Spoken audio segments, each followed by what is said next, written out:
Now, there's no guarantee that this will work because I have never tested this sign out. Whoa. Hey, it works. This mosaic is 40 feet wide, 16 feet tall. Yeah. It weighs about 3 tons. 3 tons. Yeah. And I'm sure it did not travel in one piece. No. Kind of hold it vertical. A vertical. Yeah, and then press it down. There, now, there it is. Oh, that sounded good. Oh!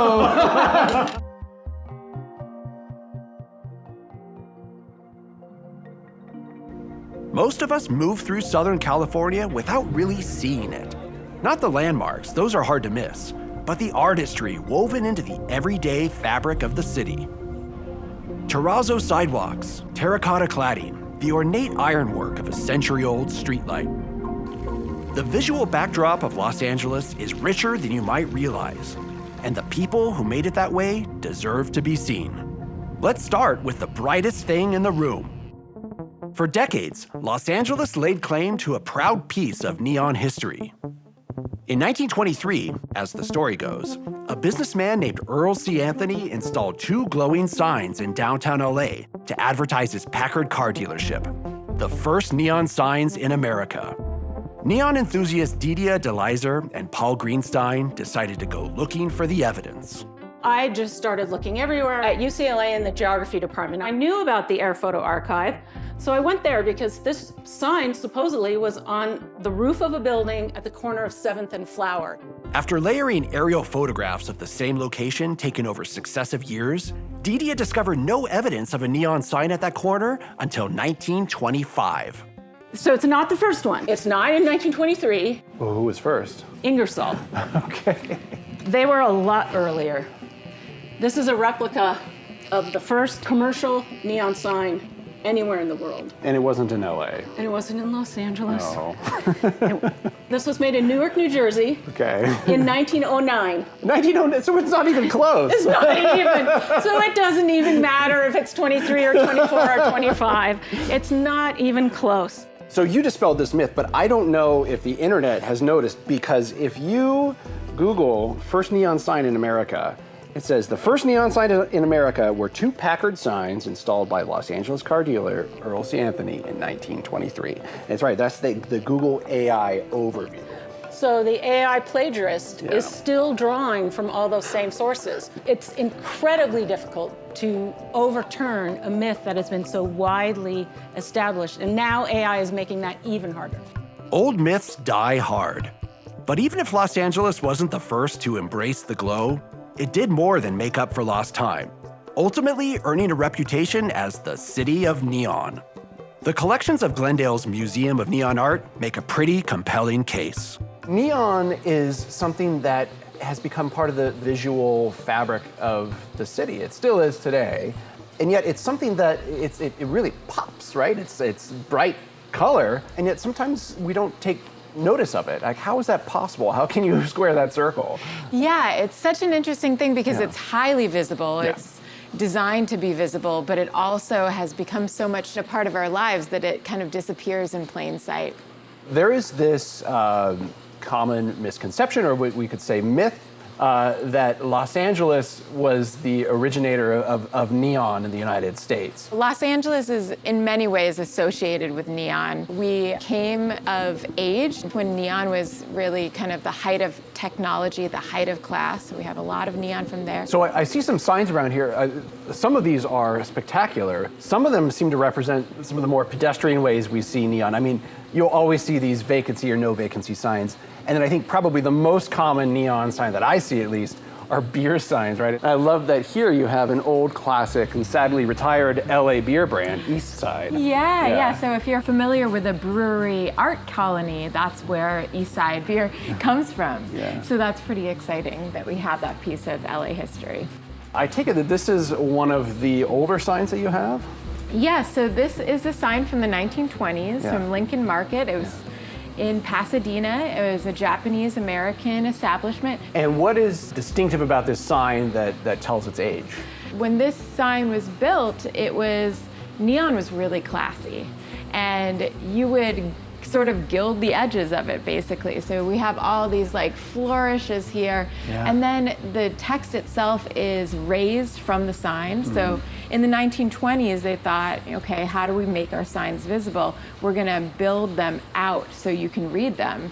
But then as time went by, they realized we can just paint it and it's visible enough.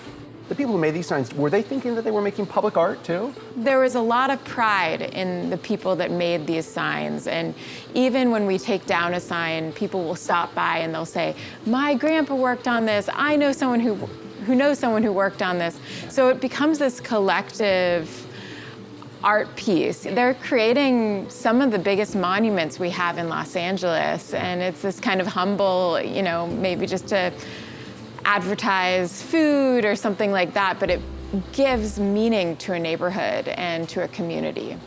And also a lot of immigrant communities asserted their Americanness, their contemporariness by having neon signs. It became part of each person's identity. And you have other examples of that around here too. Definitely. Yeah. So we have a really strong collection of neon from Little Tokyo. Okay. And I can show it to you. Yeah, let's take a look. Yeah. Both of these signs are from Little Tokyo. We have Matsu no Sushi, which is, some people say it was the first sushi restaurant in the United States. Oh, wow. I love the aesthetics of the sign. So neon sort of arrived with a bang, and it was a big phenomenon. You'd see it all over the city, but eventually it kind of went out of fashion. That's right. There's a lot of different reasons for that. One is during World War II, because there were air raid fears. Yeah. A lot of signs were turned off. And neon can last for a really long time. It can last for over 100 years in the tube. Okay. But the transformers, they don't last as long. So when World War II ended, there's a lot of flickering signs. I see. You can think about noir film, Yeah. It's a Wonderful Life, these people with a mid-Atlantic accent saying, you could tell by the look of the place it was no good, and the flickering neon. So there's that aspect and association. Alongside that, there's also this boom of neon. So after World War II, a lot of people took the GI Bill and they learned how to make neon signage, because neon was a pretty reliable way to make income. Even during the Great Depression, the US government actually incentivized making your storefront modern, and they paid for people to do neon projects. So a lot of soldiers came back from the war and they thought, oh, this is an honest living that I can make for my family. I'm gonna learn how to make a neon sign.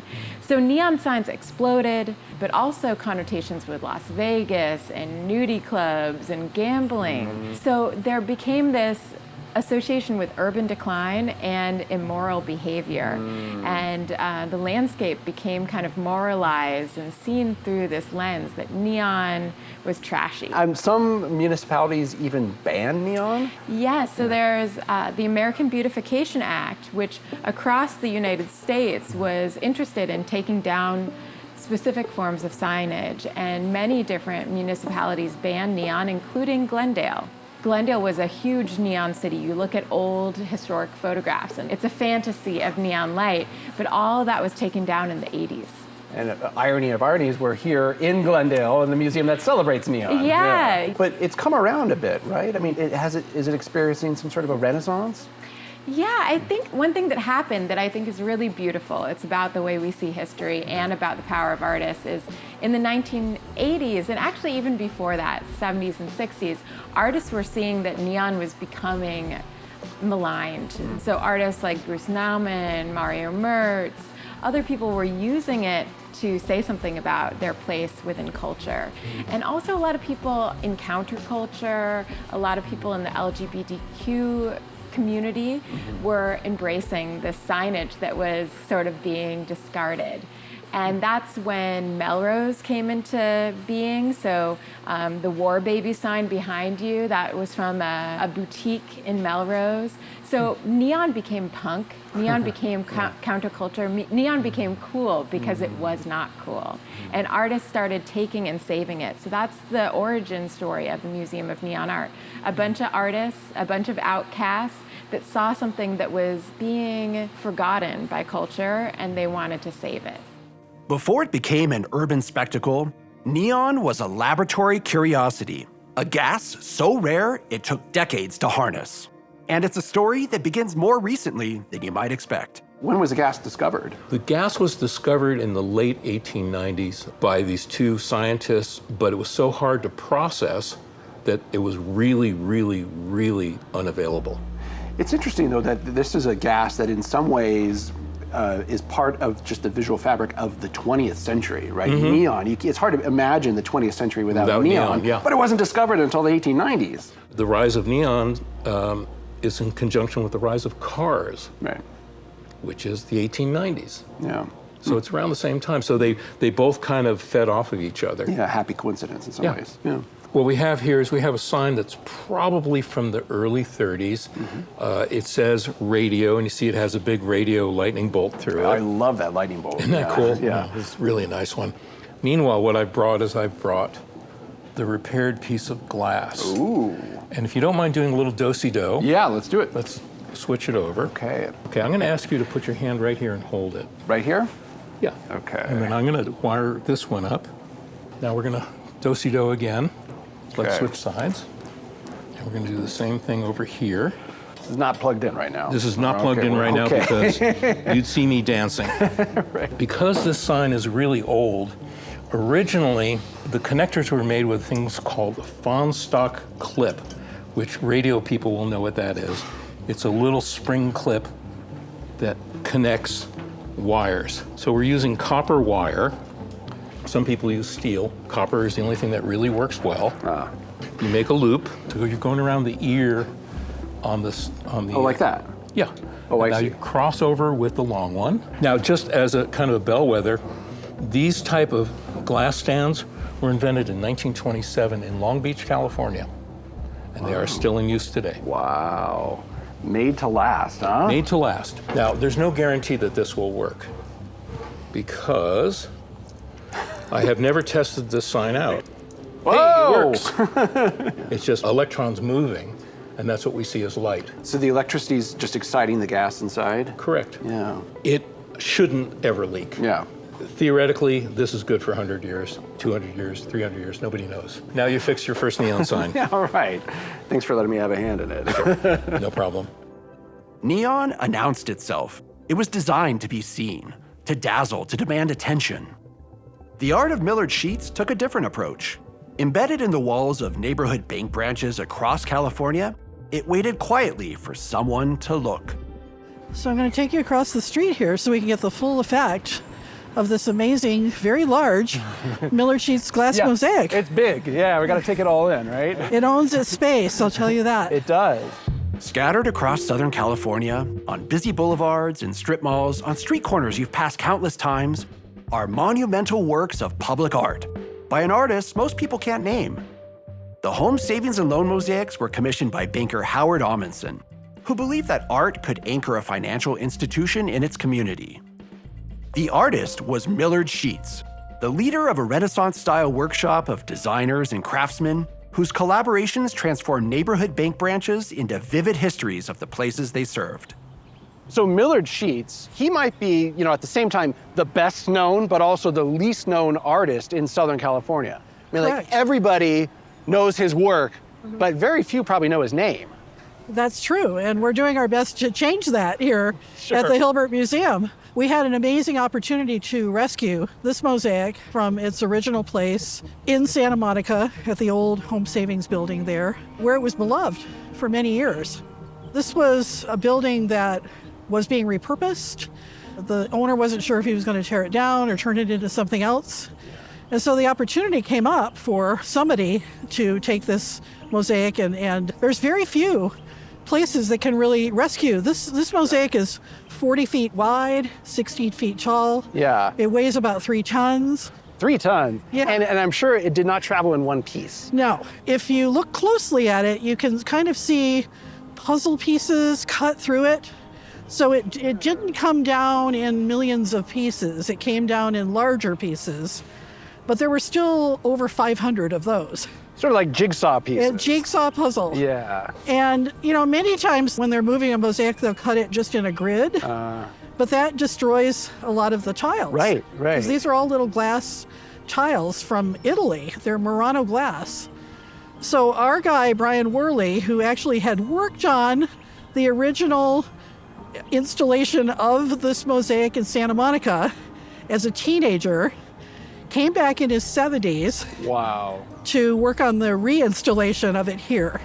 So Howard Amundsen, he was the head of the Home Savings and Loan. It was a major banking chain. Yeah. And he wanted to promote public art. But it was also genius branding, right? Because now the home savings branches are instantly recognizable. Yeah, that's what he wanted to do, was like show people we're part of your neighborhood, you know? And so if it's Fullerton or if it's Anaheim or if it's, you know, any number of places in Los Angeles, you know, it would reflect their history. Sometimes it would be about their history. Sometimes it'd be about what's going on today. The range of stories these mosaics tell is remarkable, and they are, almost without exception, celebratory ones. At Sunset and Vine in Hollywood, Sheets wove together the romance and imagery of early filmmaking. On Harbor Boulevard in Anaheim, he traced the city's roots in orange groves and old California. And the reach of Sheets's work extends beyond Southern California entirely. In San Francisco, his sweeping composition at Van Ness and Lombard takes in everything from the city's native roots to its modern skyline. You know, this one obviously is just people having fun on the beach, which is, you can't get more California than that. Right. It was so appropriate for Santa Monica. Many people said this was their favorite of the mosaics that he did. Yeah. And it certainly is one of the larger ones. Sure. He thought it was a little too large for the building it used to be on. I read an oral history where he said this was one of his lesser favorite buildings, right? He thinks the people, you know, were a little stiff looking, and but also his main complaint, I think, was that it just kind of overwhelmed the building that it was on Wilshire. We often, as shorthand, refer to these as Millard Sheets works. Right. But there was actually this entire studio or company of artists and artisans and craftsmen behind this. You know, Millard and his workshop, he almost had like a Renaissance workshop of artists and designers and stained glass designers and sculptors working with him on all of these home savings projects. There were over 160 of them. 160? Throughout California and also in other states. He would do the designs, and then Susan Hertel or someone would actually translate it into stone. Right. And then other people would put it together.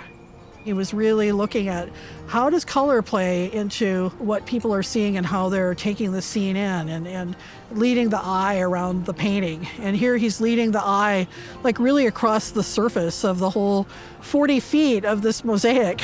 From the sailboats over here to the rocks, he's guiding your eye across it, and he was just a master at doing that. And they all, or most of them, they told stories. They told stories about the history of the site. Yes. Now, so these were made in the prior century, what youngsters might call the 1900s, right? Yes, the 1900s, way back. But, you know, the way we tell history has changed since then. I wonder, like, are any of these becoming outmoded in the stories they tell? Well, I mean, I think that as a person of the mid-20th century, you know, he was sort of working in that mode. Right. And maybe today we want to see more people of color in the mosaic. And I think an artist today would do that. Even while this might be a restoration success story, we could look at it as a preservation failure, right? I mean, this came from a historically protected building, and this was a historically protected artwork. It was installed in Santa Monica in 1969, and unfortunately that's around the time period where California buildings start being looked at as being old, and we got to move on. So art forms and styles, they have these cycles, right? Like neon arrived with this bang. It was flashy and everybody loved it, and then it kind of faded into, well, general distaste among the public, right? It was out of fashion.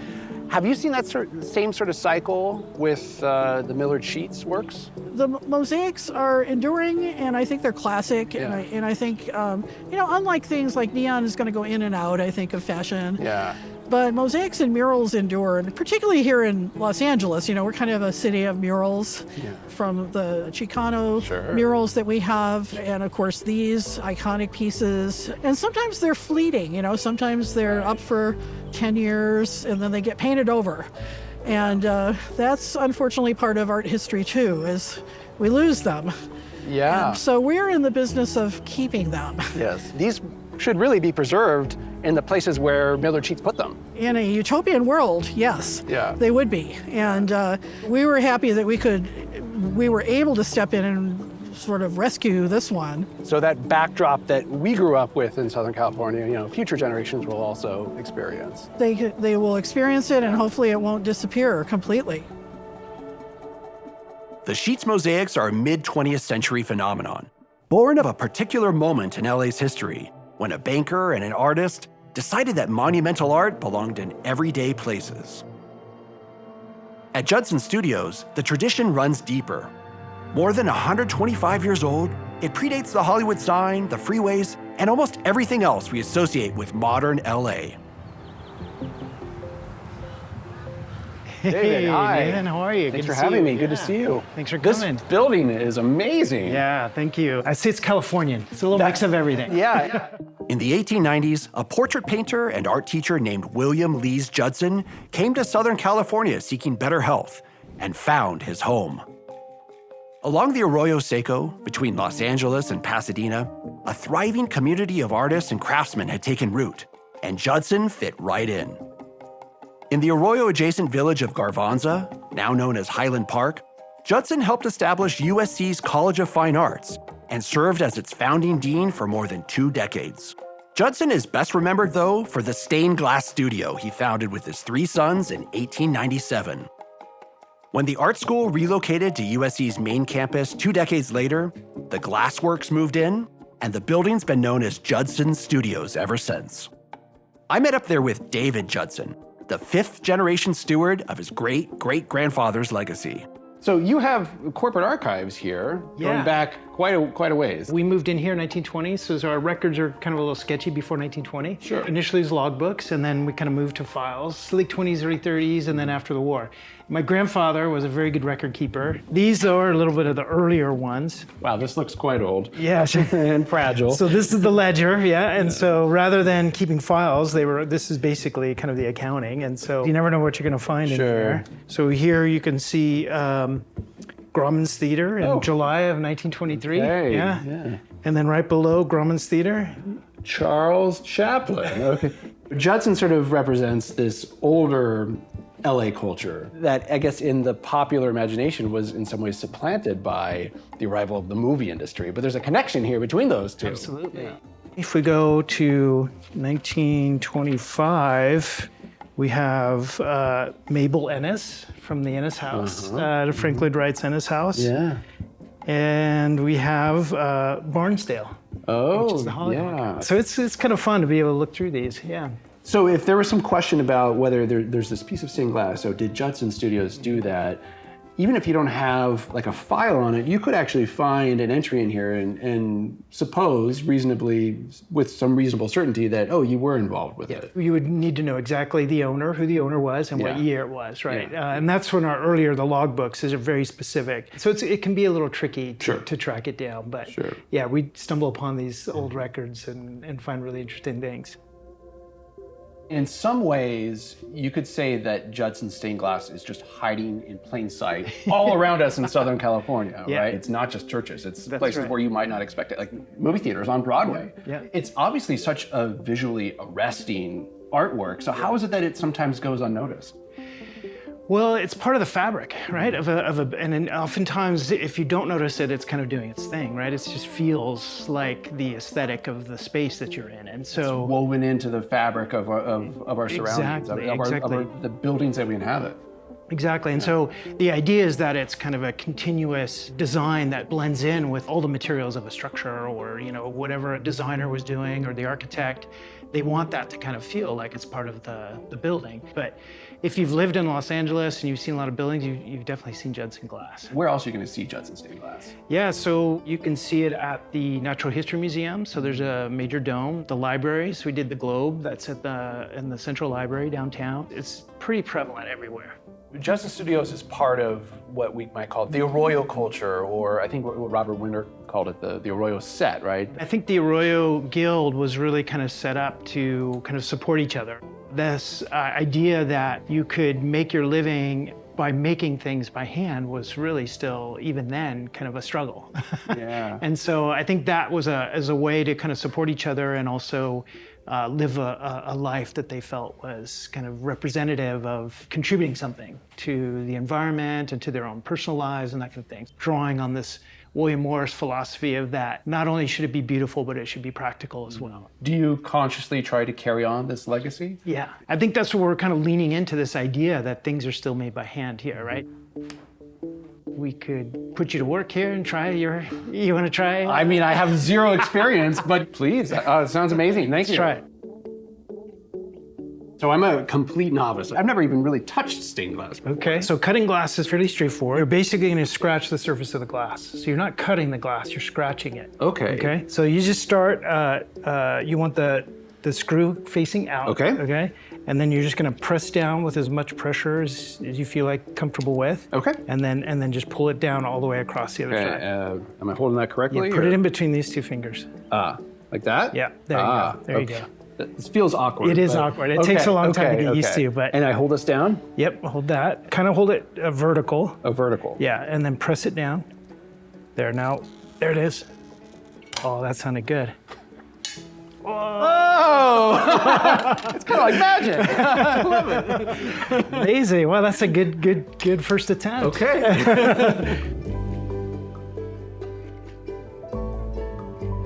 So back here's where we keep all the glass. There's a lot of glass. So yeah, like I said, we have about 600 different kinds of glass that we keep in stock.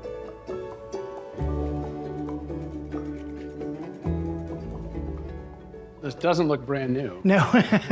This window came from a church in Hawaii, believe it or not. Wow. Yeah. This had to travel across the Pacific to get here. Yep, exactly. A little salty. This is an old Belgian window, so a little over 100 years old. Okay. So when you restore it, you completely get rid of the lead. I mean, that's actually the most important part of the restoration, right? You're replacing the lead. Yeah. Because we don't have a drawing, we take a rubbing of it.